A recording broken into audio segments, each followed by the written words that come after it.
This video is about safety because C-PTSD and safety is not the same as what people think it is for trauma. Sorry, by the way, it's really hot and I'm in my car right now. No, I'm not driving. But I need the air conditioner and the quiet to be able to make the video. Safety for C-PTSD is really a lot to do with that person and what they need. And a lot of people think it's just from protecting us from not having those things happen to us again. So a lot of people will think, she's safe here, she's fine. We're obviously not going to touch her and rape her or do anything like that, so she has nothing to worry about. But actually, when people don't understand the illness, that alone is unsafe. So we have so many needs that when you don't understand them, you hurt us, and that makes us feel unsafe. We are going through a lot, and we put a lot of work into our progress. So we are very aware that emotional dysregulation and rage outbursts and withdrawing and panic attacks are all very difficult for people to cope with.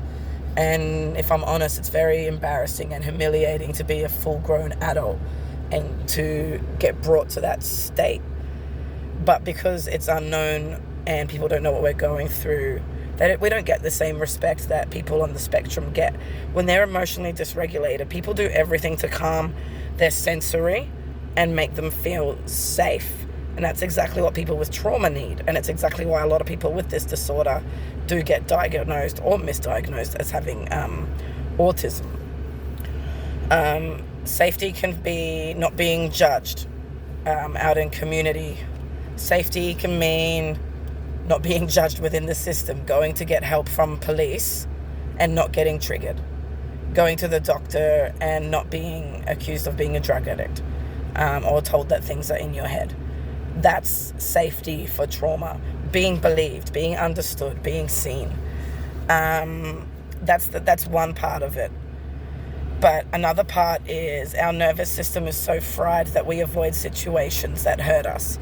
Anything that could be a trigger is unsafe, whether it's a sensory, so in my case, something that moves a lot, sudden noises and repetitive noise that's just irritating and triggering and grating, certain types of lights or flashing lights. And so, for example, time zone.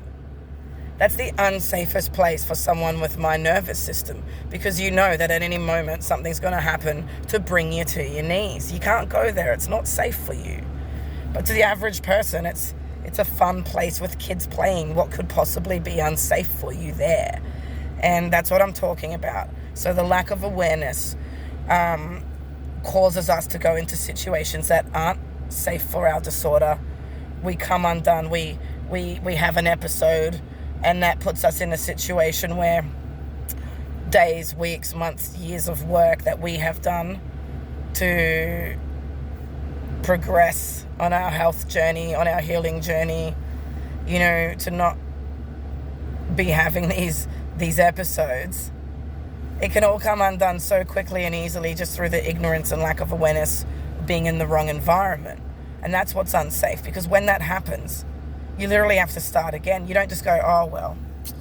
It's kind of like, when people in AA work really hard and they get their chip and then they have a drink, they lose that chip. They have to start again because they caved. It's like that with our nervous system and our trauma and our trust and our safety. So let's say you're in a relationship with someone and you've come from abuse where you don't trust, and it's taking you like over a year to finally be vulnerable and fragile with that person. But in that moment you get rejected, or they laugh, or they don't get it, or you end up in a fight about it and you're finding yourself justifying it or explaining it and defending it. That person's suddenly not safe. They've just taken away a year's work that you've put into learning and training yourself. Okay, that this is okay. I can do this. It's not going to hurt me. You're training yourself to know that every situation isn't going to be pain and rejection and suffering. So then you finally do it, and it is. Boom, baby, you're done. All that's gone, and you're a mess, and you're like, you can't believe it, and you are now worse than what you were than when you even started that journey with that person. So trust, a lot of it comes from the environment that you're in and the understanding of people around you, which is exactly why I won't stop moving right now. For those clever detectives out there who think they've caught me out on a lie, or they know where I am because my caravan was seen in one of the previous videos, please know this. I am very open about absolutely everything because I'm not lying and I am truthful.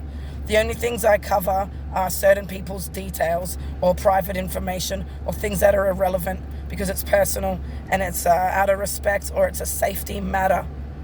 So I do now have my caravan. I do have my rabbits. I do have a ute. But I'm not in one location. My rabbits aren't currently with me. They are with someone I know, and they are safe. My caravan is stored out in the bush with most of my stuff in it, like a storage container. And the rest of my stuff is at someone else's house. I've scattered things around in an equal sort of like box so that I can just be floating around, so that I can visit my rabbits. I can access my things when I need to.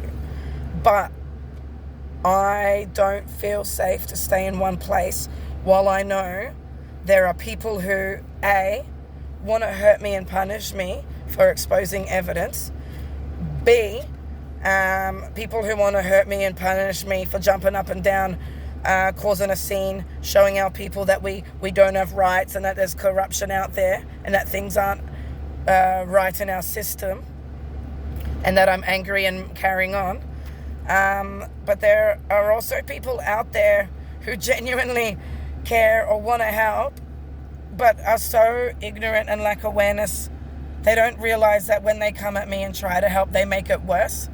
So until that awareness is out there, the education has been absorbed, the information is common and known, and I know that I'm safe to just park up my van, get my rabbits, lay down at night, close my eyes.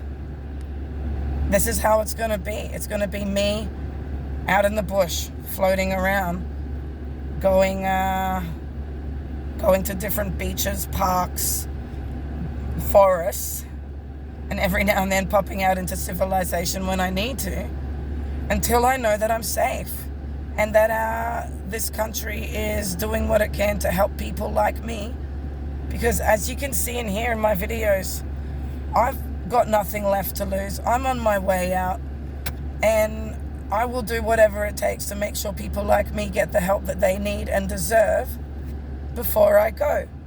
So if this is going to take me young because I've gone so long untreated,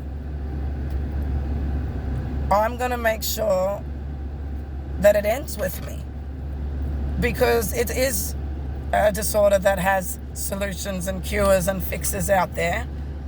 This country just needs to get on board, and that's what I'm going to scream about until it takes me, or until one of you gets so mad that you do finally do something to shut me up. Either way, whatever my outcome, I don't have long left, and that's why I'm making these videos, because people with C-PTSD and trauma aren't safe. People with my disorder aren't understood. We're misdiagnosed. We're isolating. We're scared. We're suffering. We're in agony, and many are taking our lives. So I'm going to keep floating around and screaming about this until A, my time is up, or B, you guys step up and help your people. If there's enough time left for me, I'm not sure, but at least I can be part of seeing that change happen if you do.